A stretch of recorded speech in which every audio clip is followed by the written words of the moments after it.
Camerounaise, Camerounais.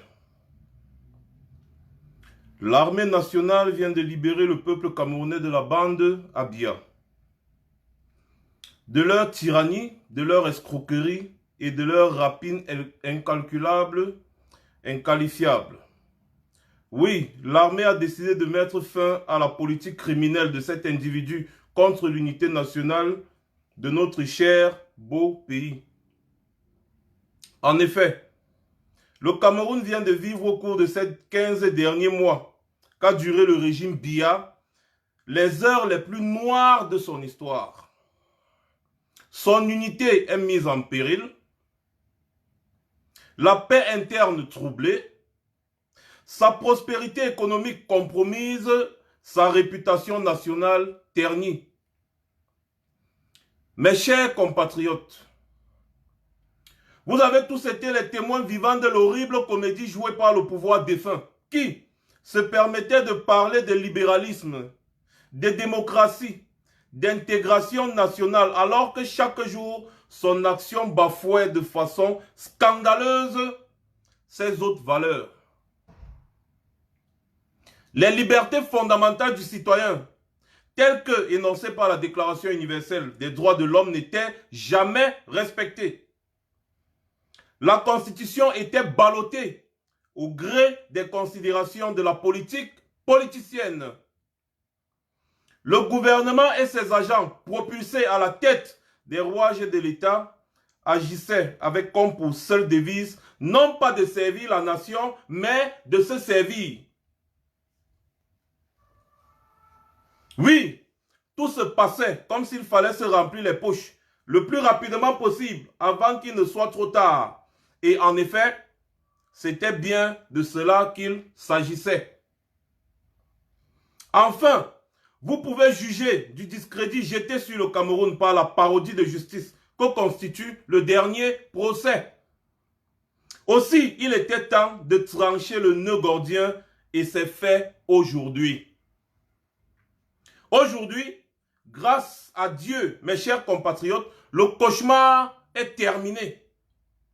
L'armée, sous l'impulsion des jeunes officiers et sous-officiers prêts au sacrifice suprême pour la nation, regroupés au sein du mouvement JOS, entend redonner sa pleine signification à l'unité nationale et rétablir la détente et la concorde entre les citoyens.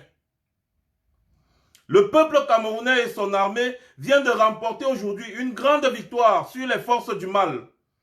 Et cette victoire sera célébrée par l'histoire avec l'honneur qui lui est dû. Dès maintenant, le Conseil militaire supérieur est amené à prendre un certain nombre de décisions au regard de la sécurité nationale et le Conseil militaire supérieur demande au peuple camerounais de le comprendre. En premier lieu, les liaisons aériennes, terrestres, maritimes et de télécommunications sont suspendues jusqu'à nouvel ordre. Le couvre-feu est institué sur l'ensemble du territoire national de 19h à 5h du matin. Par ailleurs, la Constitution est suspendue. L'Assemblée nationale dissoute. Le gouvernement est démis. Tous les partis politiques sont suspendus. Tous les gouverneurs de province sont relevés. Et enfin, sur le plan militaire, les officiers supérieurs exerçant le commandement d'unités opérationnelles sont déchargés de leurs fonctions. L'officier subalterne le plus ancien dans le grade le plus élevé prend le commandement. Vive les forces armées nationales, vive le Cameroun. C'était un 6 avril 1984.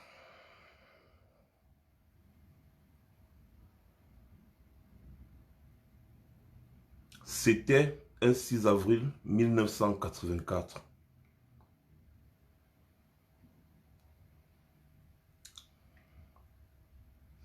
Quand vous écoutez ce discours, j'ai tenu à introduire ce direct, ne pas trop perdre le temps avec ce discours. Je n'ai pas trouvé ce discours écrit, j'ai été obligé de le recopier afin de le lire avec ma façon de faire, avec mon propre ton, pour que vous essayiez de comprendre quelle était la teneur et l'ampleur de ce discours qui avait été lu au soir du 6 avril 1984, quand les militaires avaient décidé de libérer le peuple camerounais de la tyrannie, de la barbarie, de la dictature de Biya.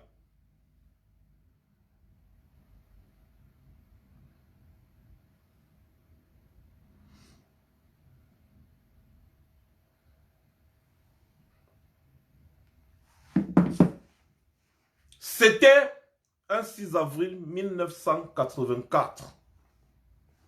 Quand vous regardez les mots qui sont énoncés, je dis les mots, pas les mots soit écrits, non, non, non, je parle des mots, le mal, les mots qui sont énoncés dans ce discours. 15 mois après la prise de pouvoir par M. Biya et sa bande, vous revenez aujourd'hui, en début d'année 2020, vous comprenez que ces gens étaient des visionnaires. C'est-à-dire 15 mois seulement après la prise du pouvoir de Biya, on vivait déjà, les Camerounais vivaient déjà ce que nous on vit aujourd'hui. Les Camerounais vivaient déjà, virgule, ce que nous on vit aujourd'hui.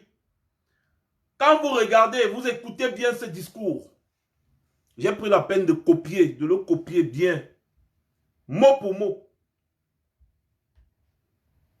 La tyrannie, la rapine incalculable et inqualifiable. Ne vivons-nous pas une tyrannie aujourd'hui? Ne vivons-nous pas la rapine? Je pense que la rapine, c'est une façon de dire le vol. Le vol. Est-ce qu'on ne vit pas ça aujourd'hui? Ces patriotes avaient énoncé ces mots. J'ai dit les mots, le mal, les mots. 15 mois après la prise de pouvoir par la bande à Biya. Ou alors Biya et sa bande. La politique criminelle contre l'unité nationale de notre cher pays, je vais vous émietter ça, mot par mot. Je vais vous dire, l'unité nationale est menacée à quel niveau? Vous-même, vous voyez aujourd'hui. Apparemment, il y aurait un État qui s'appelle le Sud, qui menace même d'expulser des journalistes de leur territoire. Donc, l'unité nationale était mise en péril par cette politique criminelle orchestrée par la bande à Biya. Et Biya lui-même en tête. Écoutez bien, le Cameroun vient de vivre au cours de ces 15 derniers mois, qu'a duré le régime Biya, les heures les plus sombres ou alors les plus noires de son histoire. Les heures les plus noires de son histoire. En 15 mois seulement, ça avait déjà commencé. Son unité est mise en péril. La paix interne est troublée. Sa prospérité économique compromise et sa réputation nationale ternie. C'était le 6 avril 1984. 15 mois seulement après la prise du pouvoir par Biya et sa bande. Voilà les mots qui étaient énoncés. L'unité nationale du pays mise en péril. La paix interne troublée. Sa prospérité économique compromise, sa réputation nationale ternie. Voilà déjà les premiers mots.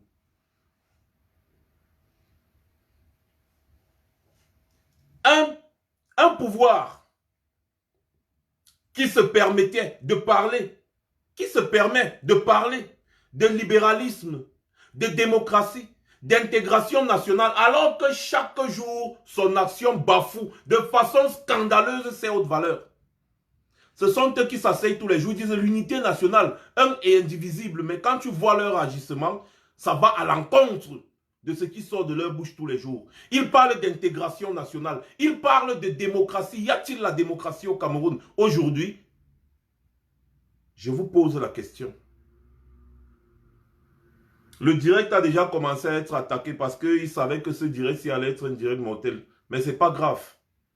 On continue. Ce n'est pas la première fois que je vous parle de cette histoire du 6 avril 1984. Rappelez-vous bien.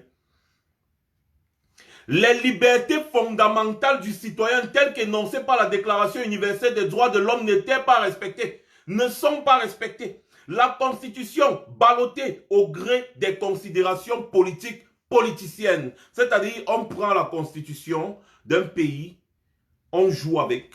La constitution qui est même le fondement d'une nation. On joue avec. On joue avec. Nos États-Unis ne t'amusent pas avec la constitution. On ne s'amuse pas avec la constitution aux États-Unis. C'est comme ça. Mais au Cameroun, la constitution est ballottée au gré des considérations de la politique politicienne. N'est-ce pas ce que nous vivons aujourd'hui? Est-ce que les libertés fondamentales, les droits de l'homme sont respectés? Est-ce que ces libertés telles qu'énoncées par la Déclaration universelle des droits de l'homme, qui a été signée et ratifiée par le Cameroun, est-ce que ces libertés sont respectées? Si ces libertés avaient été respectées, on ne devait pas arrêter des gens, n'est-ce pas, sur la base d'un mandat de perquisition et les jeter en prison pendant 9 mois. D'autres y sont même encore. Donc ça va bientôt faire 1 an. Pour rien, on ne vous juge pas, on vous balance, on vous bazarde, on vous déporte d'une ville à l'autre. Incroyable. On vous déporte d'une ville à l'autre, alors que chaque ville a son palais de justice, sa police judiciaire et autres, sa prison. On vous déporte d'une ville à l'autre, déporté dans ton propre pays. On t'amène manu militari pour rien. On t'amène et on te garde en prison pendant 1 an, pour rien. Et pourtant, on a signé, on a ratifié la Déclaration universelle des droits de l'homme. Mais là, c'est quelque chose qui est énoncé seulement 15 mois après même pas 2 ans, 15 mois après la prise de pouvoir. Après la prise du pouvoir par Biya et sa bande. Maintenant, un autre mal. Le gouvernement et ses agents propulsés à la tête des rouages de l'État agissaient avec comme pour seule devise non pas de servir la nation, mais de se servir. C'est une affaire que les gars ont commencé depuis. Les gars ne travaillent pas pour servir la nation, ils travaillent pour se servir. Est-ce que je mens? Je mens. Est-ce que ce n'est pas ce qu'on voit? Fait Ngongo qui donne sur 50 marchés, il donne 40 de gré à gré, les marchés de la canne qui devaient se jouer au Cameroun, la construction des stades, des complexes et autres, les hôtels. Il donne les marchés, 40 marchés de gré à gré. Il s'assoit comme ça, il appelle sa copine. Oui chérie, alors, bon, viens, je vais te donner le marché de tel. Il appelle son ami, oui partenaire, viens là, je vais te donner le marché de tel. Près de 3000 milliards distraits. Les gars se remplissent les poches. Ils se remplissent les poches. Ils se remplissent les poches. Le grand-père Sardina en tête. En tête. Les gars sont en train de se servir dans les caisses de l'État au lieu de servir la nation. Ça, c'était en 84 que les patriotes qui avaient vu ça de loin commençaient, ils avaient dénoncé et ils avaient décidé de mettre fin à cela. Je mens.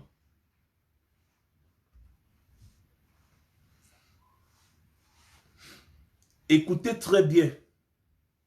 Tout se passait comme s'il fallait se remplir les poches le plus rapidement possible avant qu'il ne soit trop tard. Et en effet, c'était bien de cela qu'il s'agissait. Et c'est toujours de ça qu'il s'agit jusqu'aujourd'hui. Voilà la raison pour laquelle ces personnes sont prêtes à tout pour se maintenir au pouvoir. D'où la notion des sardinats, des gens qui profitent du système actuel. Le sardinat, c'est celui qui profite du système actuel. Je vous prends toujours l'exemple du douanier qui part dans son bureau, il ne travaille rien, mais rien que la corruption, les à côté, il parvient à rentrer chez lui chaque jour avec 150 000, 200 000. Tu vas partir dire à celui-là que Biya Mosgo, il va te dire que Mosgo qui part où? Tu es fou. Donc, si vous venez installer un bon système là où il n'y aura plus de fraude, il n'y aura plus de corruption, il n'y aura plus rien, je vais faire comment pour rentrer encore chaque jour avec 50, 100, 200 000? Non, Biya doit rester. Parce que tant que Biya est là, le système de la fraude, le système de la corruption là, ça nous arrange. Le Sardina n'aime pas Biya. Il ne l'aime pas. Il aime le système qui lui permet de se remplir les poches au détriment, n'est-ce pas, du peuple camerounais. C'est ce système qu'il aime. Il ne travaille pas. Il va au bureau peut-être à 10 heures et à 14 heures, il a déjà ses 200 000, ses 300 000 dans la poche. Bang, c'est bon. Tu vas aller dire à celui-là que non, il faut qu'on change de système, que tout soit clair, que le pays fonctionne normalement. Il va te dire que, mais bimeno est là. Le système change comment? Vous voulez que le système change, mais vous êtes fous. Voilà donc pourquoi ces personnes s'accrochent. Ils passent le temps à se servir. Et non servir le pays. Je ne sais pas si vous comprenez. Voilà. Ces mots qui ont été énoncés seulement 15 mois après la prise du pouvoir par Biya et compagnie. Où en sommes-nous aujourd'hui? Nous sommes aujourd'hui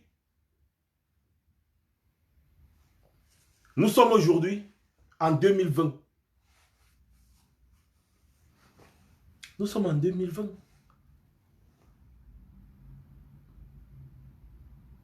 Alors,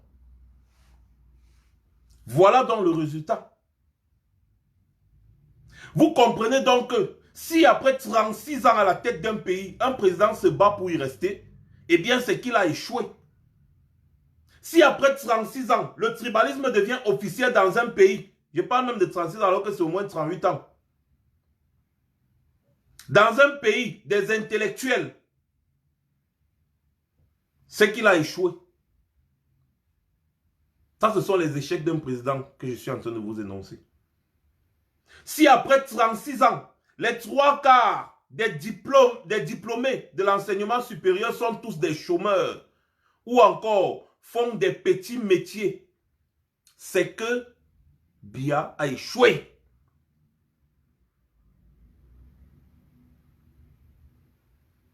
Si après 36 ans, ou alors si après 38 ans, non moi je dis 36 ans, parce que c'est après 1984. Donc si après 36 ans, oh c'est quoi cette histoire? Excusez-moi, hein, je vais un peu, bien j'ai un petit souci avec mon truc là. Excusez-moi, ce sont les pannes matérielles. Donc ça arrive des fois. Donc, j'étais le disant ce que, si après 36 ans, le Cameroun est double champion du monde de la corruption, eh bien ça veut dire que Biya a échoué. Si après 36 ans, tout un gouvernement se trouve en prison pour corruption, pour détournement de fonds publics, ça veut dire que Biya a échoué. Si après 36 ans, c'est maintenant qu'il est en train de chercher comment faire pour construire les stades pour jouer pour recevoir la Coupe d'Afrique des Nations ou autres championnats, ça veut dire qu'il a échoué. Si après 36 ans, toutes les sociétés nationales ont été privatisées au prix de rien, ça veut dire qu'il a échoué. Si après 36 ans, la femme peut encore mourir en donnant la vie, ça veut dire qu'il a échoué. Si après 36 ans, le système éducatif est délabré, ça veut dire qu'il a échoué.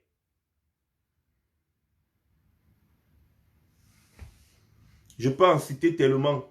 Si après 36 ans, il n'y a pas d'hôpitaux, il n'y a pas de route, il n'y a rien, ça veut dire qu'il a échoué. Alors, comment est-ce que vous pouvez donc m'expliquer? Donnez-moi 2 secondes, je vais rapidement faire un petit réglage. Voilà.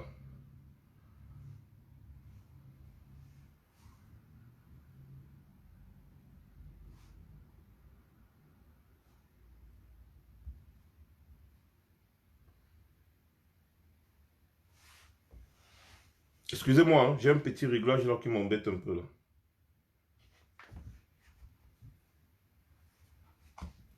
Donc, si après 36 ans, le Cameroun est tel qu'il est là, ça veut dire que le type là a échoué.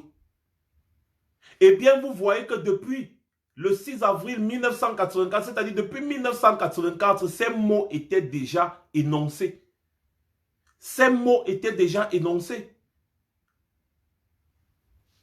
Où en sommes-nous aujourd'hui? Pourquoi est-ce que le peuple camerounais continue de le regarder sans rien dire, sans rien faire? Qu'attendez-vous? Parce que ce discours que je viens de vous lire est un rêve qui doit se réaliser.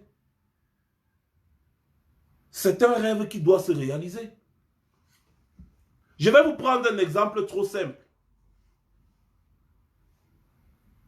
Vous avez tous entendu, n'est-ce pas, cette histoire, cette polémique autour du journaliste, je pense de Canal 2 si je ne me trompe pas, qui est menacé d'expulsion de l'État du Sud. Menacé d'expulsion de l'État du Sud. On lui dit que s'il fait passer l'interview des militants du MSC à la télévision, on va le déporter dans sa région d'origine qui est l'Ouest Cameroun. Que au Sud, ce n'est pas le reste du Cameroun. Le Sud, c'est un État à part entière. Le Sud, c'est un État dans un État, un pays dans un pays. Le Sud est gouverné autrement. Le Sud acte sa sécession depuis fort longtemps.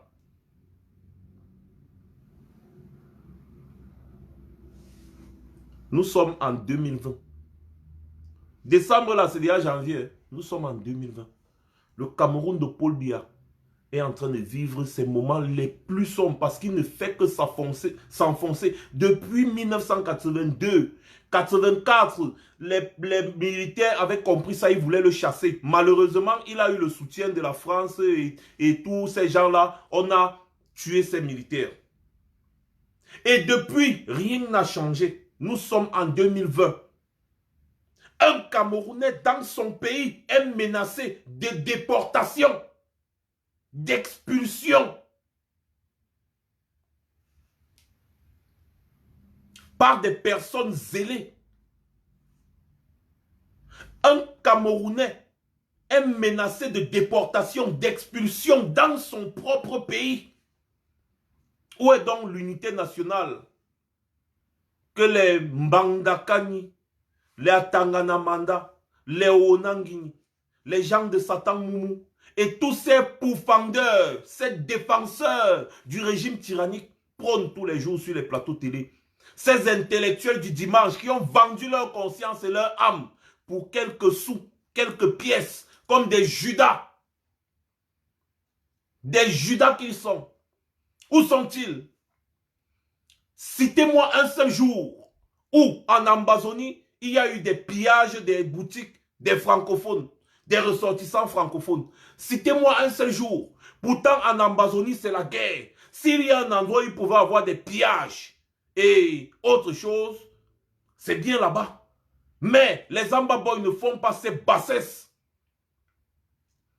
Dernièrement, nous avons vécu à Saint-Mélima l'incroyable, l'effroyable, où des gens sont en train de piller les boutiques des gens parce qu'ils ne sont pas des ressortissants de leur région. Ils chassent les gens à Ibolova parce que ces gens ne sont pas des ressortissants de leur région. Ils disent que là, ici, c'est le fief de Mdiambi Vondo. Ici, là, on ne touche pas, on ne gouverne pas cette région comme les autres. Et ça, ce n'est pas le bas peuple qui est en souffrance qui est la cause, non. C'est l'instrumentalisation de ces barons. Je vous ai parlé ici du patron de Buka. C'est sa femme qui était derrière, avec un neveu de Biya. Ce sont eux qui étaient derrière. Et l'homme là aussi, ce sont eux qui étaient derrière ce qui s'est passé à Saint-Mélima. Je vous le dis tous les jours. Nous sommes au courant de l'affaire. Un journaliste menacé d'expulsion dans son propre pays. On lui dit, on va te déporter, on va t'expulser de la région du Sud.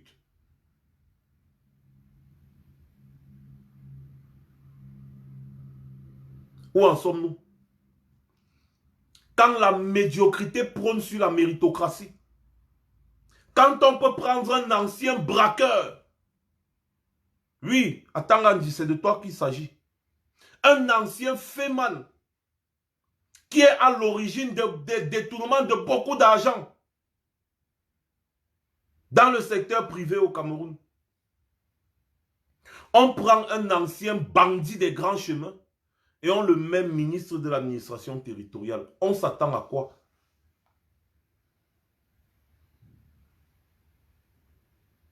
Atangandi est un ancien braqueur, Feman, titulaire du CPE, ce natif de Bamenda, a fait à trois reprises la prison de Newbel.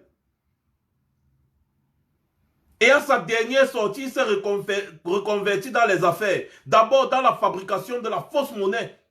Il se retrouvera ensuite dans les milieux de la microfinance où il jouait les rôles écrans de quelques pontes anglophones qui le mettaient en avant dans leur business du noir. Par la suite, à Tangandi, s'étant cultivé d'importants réseaux auprès des membres du Sérail qu'il a connus dans ses affaires, sera introduit comme par avant dans le projet macabre qui assassina définitivement la Campost avec les gens comme Amougou Belinga, le président directeur général de Vision 4.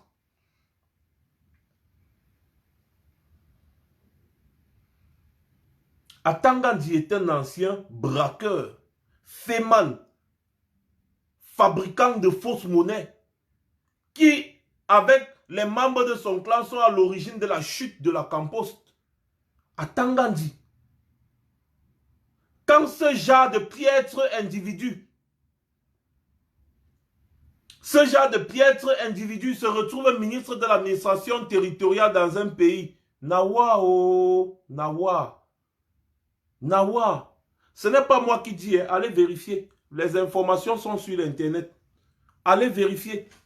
3 fois la prison de Newbel, braquage, fémania.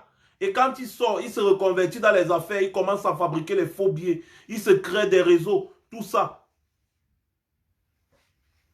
Le voilà aujourd'hui qui est ministre de l'administration territoriale, l'homme le plus zélé du Cameroun, plus royaliste que le roi, qui ose pondre un document destituant un chef traditionnel de ses fonctions. Le chef traditionnel, il a destitué ce chef traditionnel parce que, soi-disant, le chef traditionnel a fait partie d'un parti politique qui prône l'insurrection. Depuis quand est-ce que le MRC prône l'insurrection? Depuis quand est-ce que le MRC prône l'insurrection? Ou bien c'est le même MRC que nous on écoute tous les jours à la télé là? C'est le même MRC là qu'on écoute?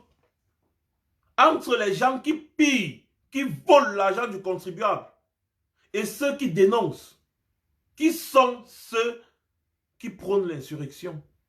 Parce que en pillant l'argent du peuple camerounais, vous rendez le peuple affamé et à un moment le peuple va se lever.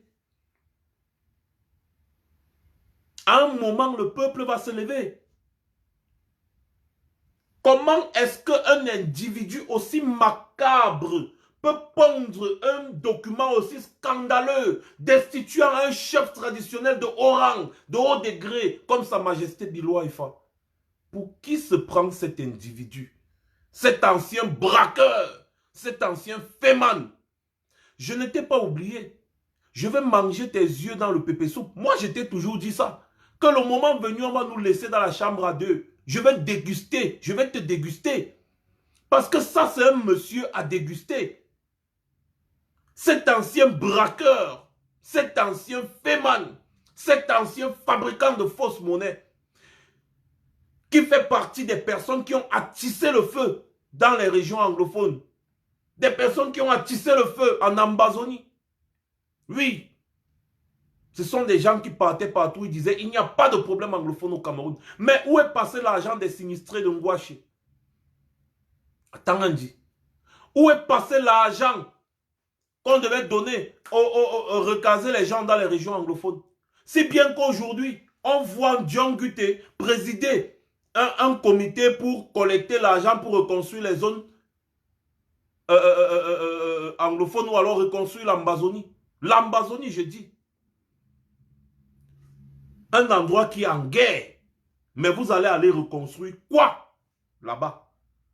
C'est comme si vous êtes en train de construire un château de sable sur une plage dont la mer est mouvementée. Ça veut dire les vagues peuvent venir renverser le château là. À chaque fois que vous construisez le château, les vagues viennent, ça fait voum, ça renverse. Vous venez encore, vous reconstruisez le château, les vagues viennent, voum, ça renverse. C'est ce que vous êtes en train de faire. Vous cherchez toujours des fonds où vous allez escroquer. Atangandi est un ancien féman, escroc, braqueur. C'est quelqu'un qui a porté l'arme pour braquer. Comment est-ce que ce monsieur fait? C'est la 3e fois que je m'attelle sur Atangandi. Ce n'est pas la première fois que je parle de ça. C'est un ancien braqueur. Comment est-ce que ce monsieur fait pour être ministre de l'administration territoriale dans un pays? Mon Dieu! Où en sommes-nous? Où allons-nous? Non mais c'est déplorable. Inqualifiable. Insupportable. C'est pas possible. C'est pas possible. Mais Atangandi, c'est un malhonnête. C'est un voleur. C'est un bandit. C'est un criminel, ce monsieur. Allez lui poser la question de savoir d'où sortent les faux ambaboy. D'où sortent les faux ambaboy. À cause d'un individu pareil et de sa clique, nous sommes aujourd'hui en train de regretter une partie du territoire camerounais. Cette partie du territoire camerounais que nos pères ont lutté pendant longtemps pour réunir. Voilà cette partie du territoire camerounais qui est en train de partir sous nos yeux. À cause des individus comme celui-là. Cette partie du territoire camerounais est en train de partir. En train de s'envoler sous nos yeux. Excusez-moi un peu. Il y a des gens qui font des... C'est quoi cette histoire-là? Il y a des gens qui sont en train de faire des emojis bizarres là. Je ne sais pas comment je fais pour bloquer ça. S'il y a un administrateur qui est connecté là, pardon, ceux qui font les emojis bizarres là, bloquez-les, s'il vous plaît. Bloquez-les. Mauvais commentaires, bloquez-les. Bloquez-les. Mieux, ils regardent seulement sans parler. Parce que vous n'aimez pas. Mais vous êtes là, vous insistez pour regarder parce que mon visage vous plaît. Vous ne m'aimez pas, mais vous foutez quoi sur ma page? Bloquez tous les gens qui envoient les emojis bizarres, les trucs. Pardon, bloquez-les tous s'il y a un administrateur qui est connecté là.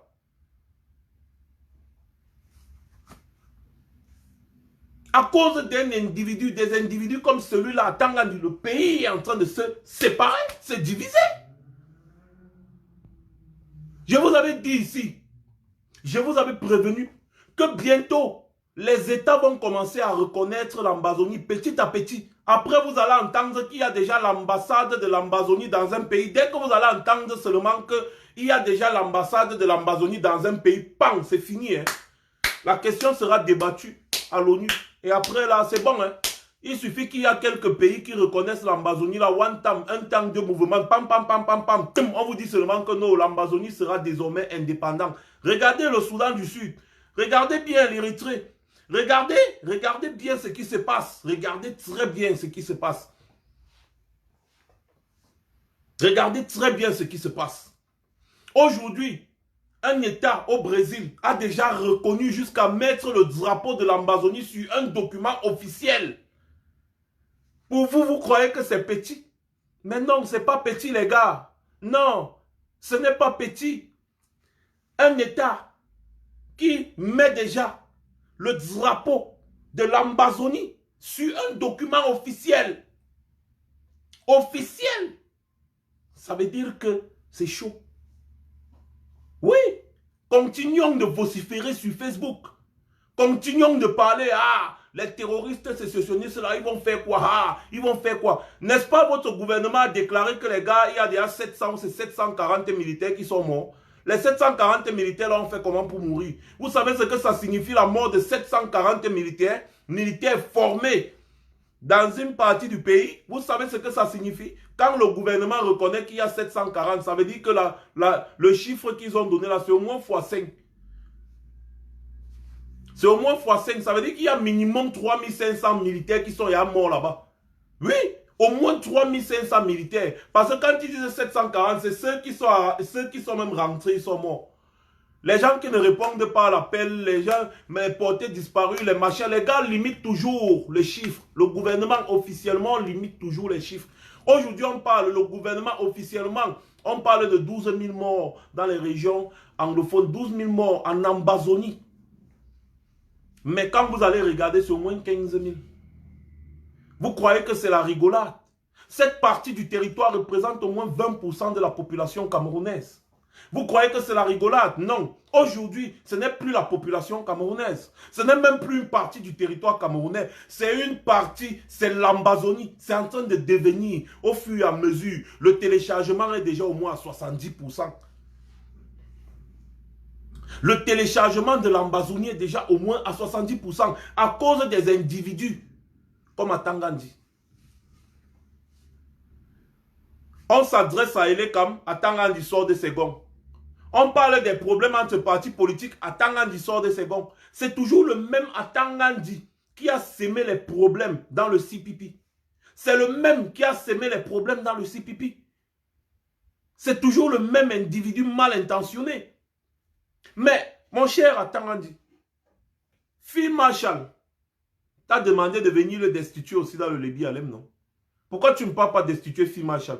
Qu'est-ce que Sa Majesté Bilo Haïfa a fait? Sa Majesté Bilo Haïfa a fait quoi? Ils ne font que dénoncer votre vol, votre gabégie, votre mensonge, votre instrumentalisation du tribalisme exacerbé. C'est tout ce qu'ils dénoncent. On veut un nouveau Cameroun, un Cameroun prospère, un Cameroun où les Camerounais seront joyeux. Pas votre Cameroun là. C'est ça que les hommes comme Sa Majesté Bilo Haïfa, un chef de haut rang comme ce monsieur dénonce. Parce qu'il en a marre de voir les jeunes de sa communauté aussi et des jeunes Camerounais en général souffrir. Des jeunes ont des diplômes. Ils ont tout ce qu'ils peuvent avoir comme diplôme au niveau scolaire. Mais ils n'arrivent pas à trouver les emplois. Vous leur dites tous les jours que c'est la sorcellerie. Pourtant, nous tous on sait que c'est parce que vous volez l'argent du contribuable. Vous ne créez pas les emplois pour les jeunes. Mais vous les poussez vers les affaires de Paris Foot, la boisson, la prostitution. C'est tout. Vous faites la promotion de la médiocrité. Un pays comme le Cameroun devait former en moyenne, je ne sais pas combien de milliers d'ingénieurs par an, parce que ce sont les ingénieurs qui construisent un pays. Mais non, même pour entrer à Polytech, mon frère, si tu n'as pas 5 millions, si tu n'as pas 10 millions, tu ne peux pas. Et après, quand tu sors même de là, où est le travail nodé? Travail nodé. Voilà donc le pays que les hommes comme Sa Majesté Bilo Haïfa dénoncent. Ils dénoncent cette façon macabre de gouverner.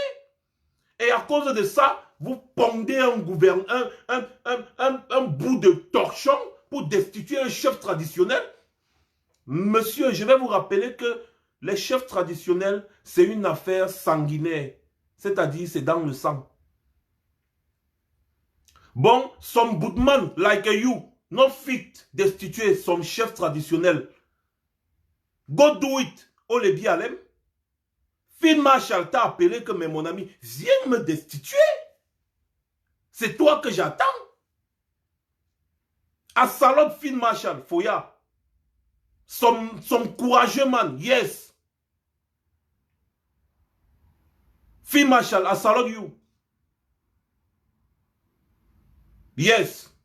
Va destituer Field Marshal, on voit. Non, mais les gens, finalement, vous prenez. C'est-à-dire, je ne comprends pas. Est-ce que vous pensez un seul instant que tôt ou tard, même quand vous êtes en train de tout faire pour accrocher le grand-père là, que son pantalon tombe déjà. Son pantalon tombe, ça veut dire que c'est lui qui va suivre. Vous êtes en train de penser, vous pensez qu'après lui, vous allez faire comment? Atangandi, I know where you picking there. I know. We know where you picking the school. We know, Sep. Tant que vous dites, mec, un jar. Man. Thing what you did do for les picking des autres. On a look out. Look out. Parce que son man fait sortir de quelque part, il met son vengeance. Yes. Est-ce que vous pensez à vos enfants quand vous posez des actes bizarres? Où sont les enfants de Mobutu aujourd'hui? Où sont les enfants de l'empereur Bokassa? Ils sont où aujourd'hui? Vous mettez toujours vos familles en péril. Vous ne pensez pas au lendemain. Loukot Small, Atangandi. Après Bia, vous allez répondre. juridiquement, n'importe comment, vous allez répondre. Et nous allons nous employer inlassablement à ce que ça se passe comme ça. Accrochez-vous comme vous pouvez vous accrocher, mais vous n'allez pas louper. Et il n'y aura nulle part sur cette planète où vous pourrez vous cacher.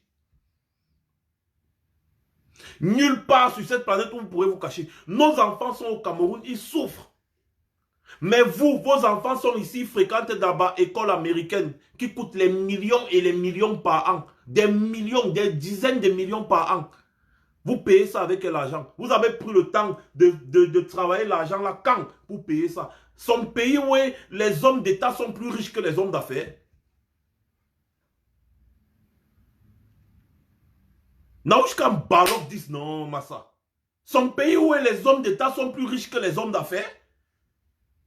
Vos enfants, si mesdames Pikin for grand-père Sadina ou idée Foya, for Paris, hôtel de luxe, na hôtel de luxe, oui dit Siam, na hôtel de luxe que tu veux voir, tant moi il dit tête déjeuner 500 €, il dit tête dîner souper na 800 000 €, il dit rouler for Rolls Royce,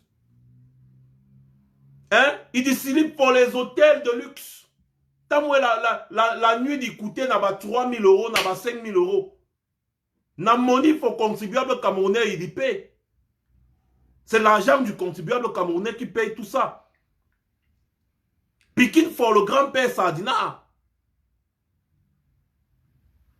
Hein? Pendant ce temps, nos enfants font quoi? Et tous ces mots, ce sont les mots qui ont été énoncés le 6 avril 1984. Vous avez massacré toutes ces personnes. Vous les avez tous tués. Pourtant, ces personnes disaient la vérité. Ils ont vu, 15 mois seulement, ils ont vu le régime Biya, ils ont vu.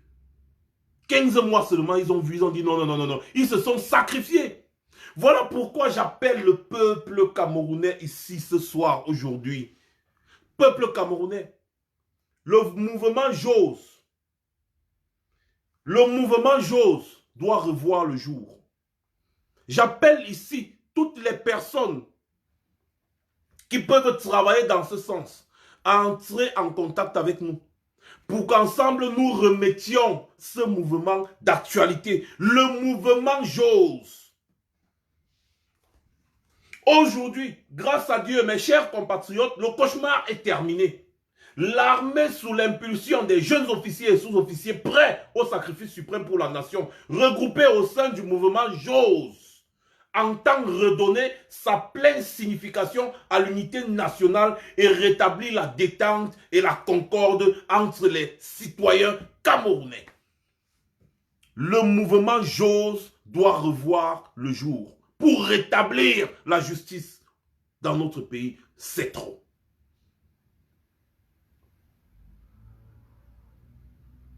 Coûte que coûte, nous devons renverser cette tyrannie.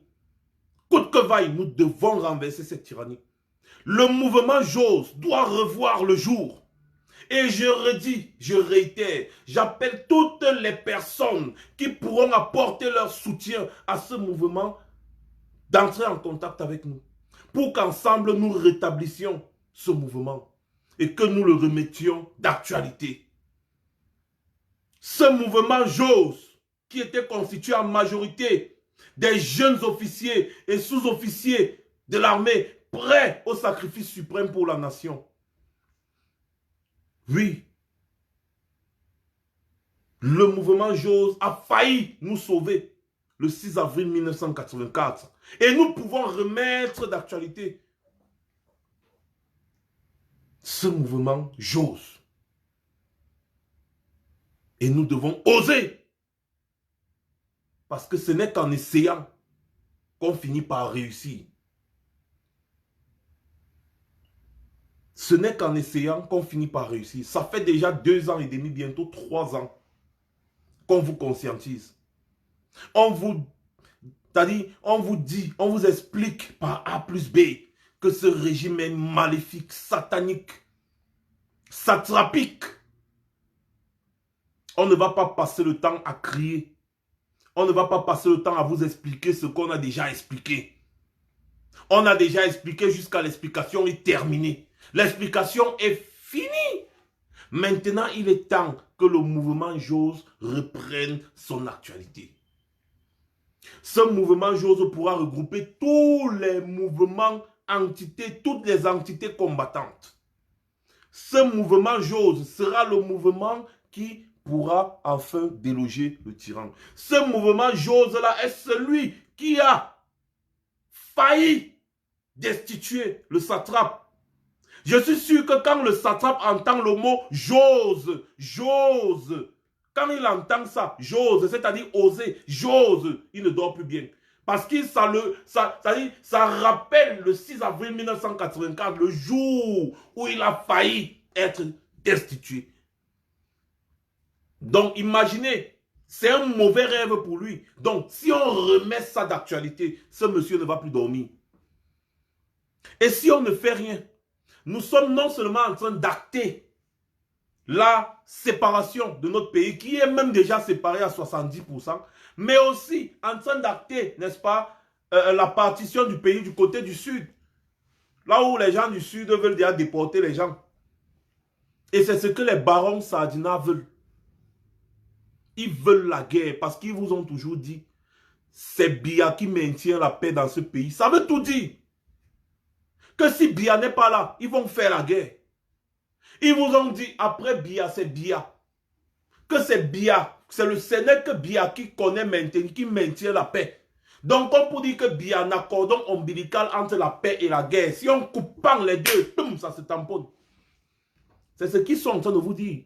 Et c'est pour ça, au lieu de travailler, ils ne font qu'amasser l'argent, amasser l'argent, amasser l'argent. Vous pensez qu'ils font quoi avec l'argent là? Les gars gardent ça pour se préparer. On est en train de chercher tous vos avoirs que vous avez ici à l'étranger. On va, tout ça, on va mettre ça à nu. La grande messe va commencer.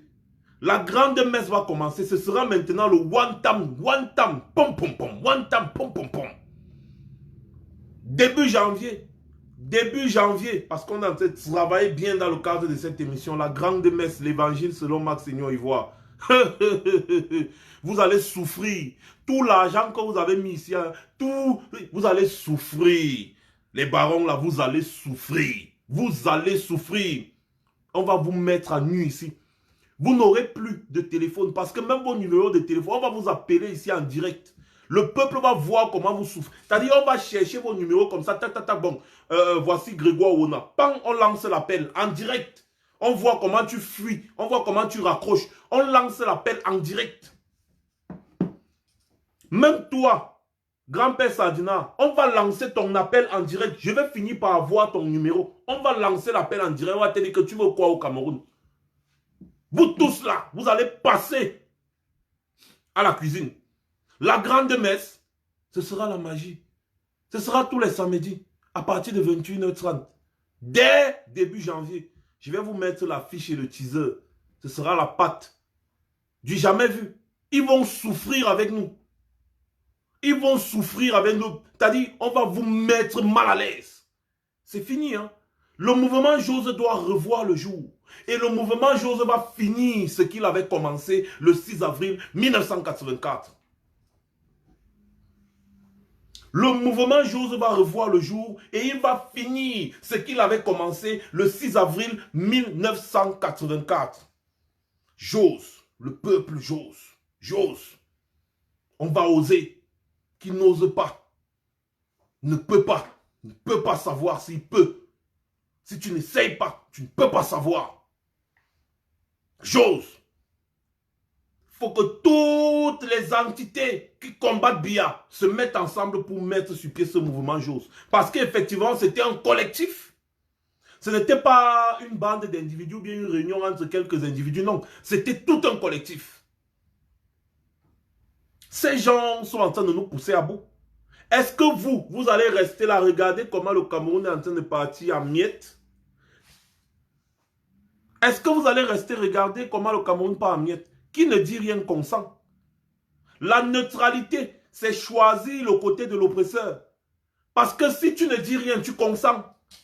On est en train de tabasser un enfant devant toi, tu regardes et tu ne dis rien. Ça veut dire que tu apprécies qu'on tabasse l'enfant là. On tue quelqu'un devant toi, tu ne dis rien, ça veut dire que tu apprécies. La neutralité. La neutralité, c'est la lâcheté. C'est la lâcheté. Et qui ne dit rien, consent. C'est fini, on en a marre. Je m'en fous. On peut venir m'arrêter, on me renvoie là-bas, j'aurais déjà fait ce que j'ai fait. J'aurais déjà dit ce que j'ai à dire. Si ces jeunes officiers ont pu se sacrifier, d'autres ont été tués, d'autres ont été exécutés. Si on m'exécute aussi, ça fait quoi? Je meurs en martyr. Et au moins, on parlera de moi, comme on parle toujours de ces jeunes officiers aujourd'hui. On parlera de moi. Je serai célébré par l'histoire, avec l'honneur qui me sera dû. Oui, au lieu de mourir comme un rienton, pour rien. Non. Je préfère éveiller le peuple pour que demain, après-demain, les enfants des enfants des enfants de nos enfants parlent toujours de nous. Voilà pourquoi moi je veux mourir. Je ne veux pas mourir et une semaine après, c'est fini, on m'a oublié, non. Je veux que chaque jour, on dit oui, ce jeune, il s'était sacrifié pour la vérité et la justice. On va écrire mon nom quelque part, que ce jeune s'était sacrifié pour la vérité et la justice au Cameroun. Et toi, tu veux mourir pourquoi? Parce que tôt ou tard, nous allons mourir. Quand tu nais, tu meurs. Tu es né pour mourir. Alors, choisis comment est-ce que tu vas mourir. Vas-tu te taire face à l'injustice? Tu vas mourir comme un vaurien là, comme ça? Alors que tu peux bien choisir de mourir pour quelque chose? Non. Soyons courageux. Je ne veux pas mourir juste comme ça, non.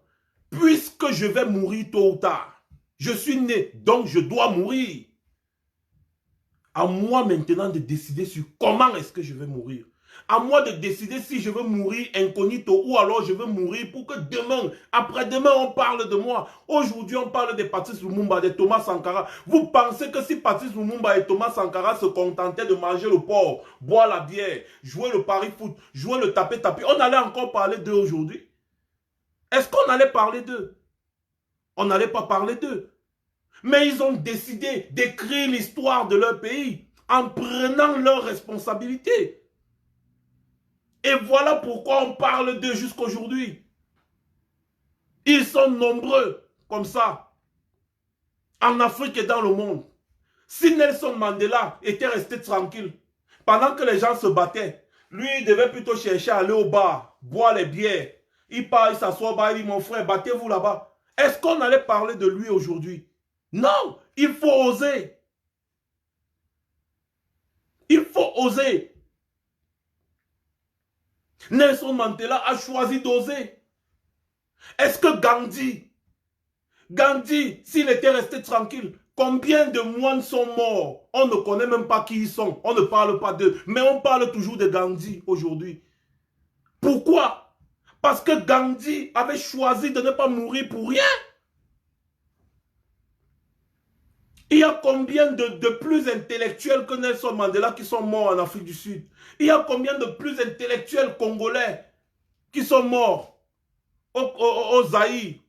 Il y a combien de plus intellectuels burkinabés qui sont morts au Burkina Faso? Mais on ne parle pas d'eux aujourd'hui, on les a oubliés depuis, même leur propre famille les a déjà oubliés. C'est quand la famille regarde un peu la photo et dit « Hey, celui-ci il était même mort quand ?»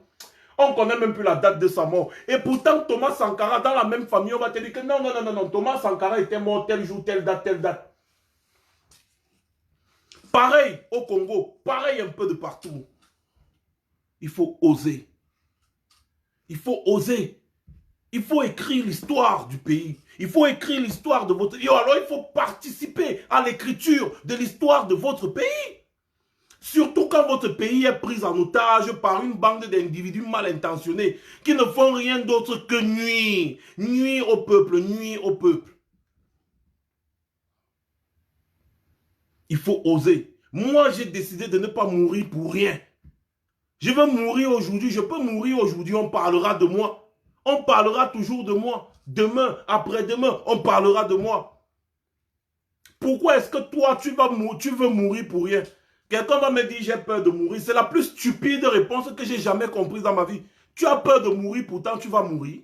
Tu es né pour mourir, mon gars. Tu vas mourir, tôt ou tard, tu vas mourir. Est-ce qu'il y a un âge pour mourir? Tu sais si tu vas atteindre 40 ans. Toi qui as déjà 39 ans, tu sais si tu vas atteindre 40 ans. Moi, j'ai 34 ans. Je ne sais pas si je vais voir 35 ans. Parce que je ne vois pas le lendemain. Je ne vois pas même une minute après. Je ne vois pas. Je ne vois pas ce qui peut se passer une minute après. Je peux être en train de te parler là maintenant. Il y a un problème électrique, ou bien il y a un tremblement de terre, ou bien n'importe quoi. Boum, ça m'ensevelit, je meurs. Personne ne connaît ce qui va se passer juste après. Donc tu ne peux pas certifier que non, je vais mourir quand j'aurai 80 ans, 90 ans, je vais mourir peut-être l'année prochaine. Non! Mes chers frères, notre pays vit l'un des moments les plus sombres de son histoire. Et nous, vous et moi, nous sommes complices parce que nous ne faisons presque rien. Peut-être moi et beaucoup ici là essayent de réveiller les consciences. Mais ça ne suffit pas. Il faut passer à l'action. Ce n'est que l'action qui pourra nous sauver demain. Ce n'est que l'action qui pourra nous faire sortir de cet enfer infernal. Ce n'est que l'action. Et si nous n'osons pas, si tu n'oses pas, si je n'ose pas, nous ne pourrons jamais accomplir quelque chose. C'est quoi notre destin? Transmettre nos combats d'aujourd'hui à nos enfants comme nos parents l'ont fait. Vous avez tous écouté l'interview du président élu.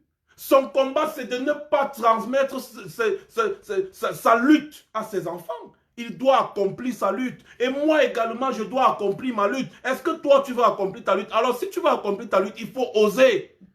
Voilà pourquoi le mouvement J'ose doit revoir le jour. Pour accomplir ce qui avait commencé le 6 avril 1984. Et ça, c'est le peuple camerounais qui parle. Je parle en tant que membre du peuple camerounais. Il faut oser. Moi, je vais oser. Je dois oser. Parce que me taire face à l'injustice, c'est choisir le côté de l'oppresseur. C'est abandonner l'opprimé. Non. Je veux mourir pour une cause noble, une cause juste. Je veux que demain, après-demain, on parle de moi. Voilà pourquoi moi, je veux mourir. Je ne veux pas mourir incognito. Non.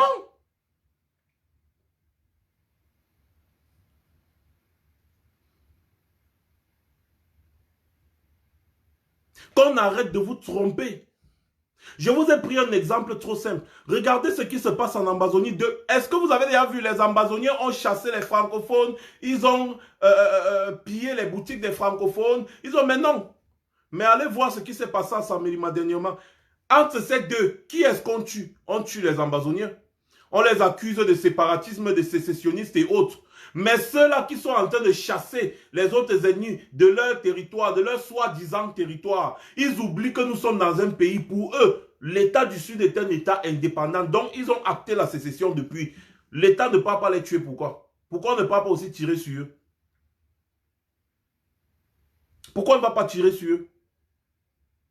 Le Cameroun aujourd'hui ne peut pas vivre sans coupure d'électricité. Le Cameroun aujourd'hui ne peut pas vivre sans qu'il y ait des accidents. Les accidents, tous les jours, accidents de la route, tous les jours, le triangle de la mort, tous les jours. Yaoundé Douala, Bafoussam, Bafoussam, Yaoundé Douala.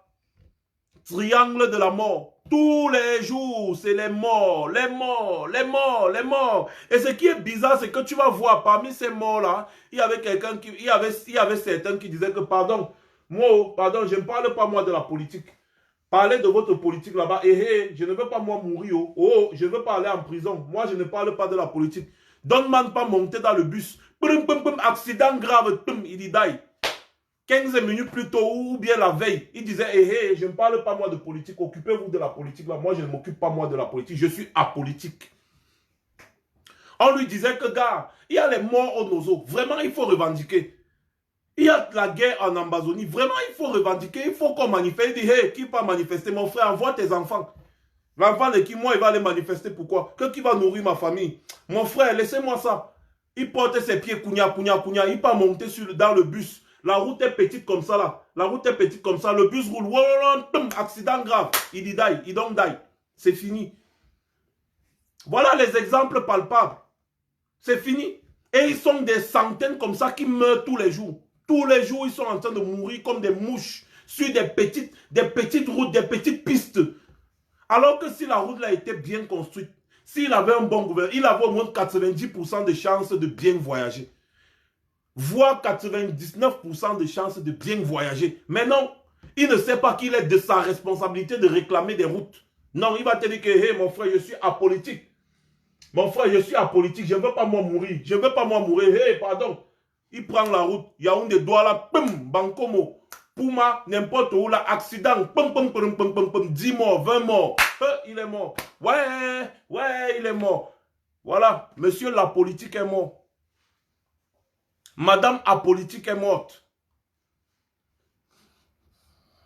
Pendant ce temps, les enfants des gens que tu disais qu'il faut envoyer les enfants, ils sont toujours vivants.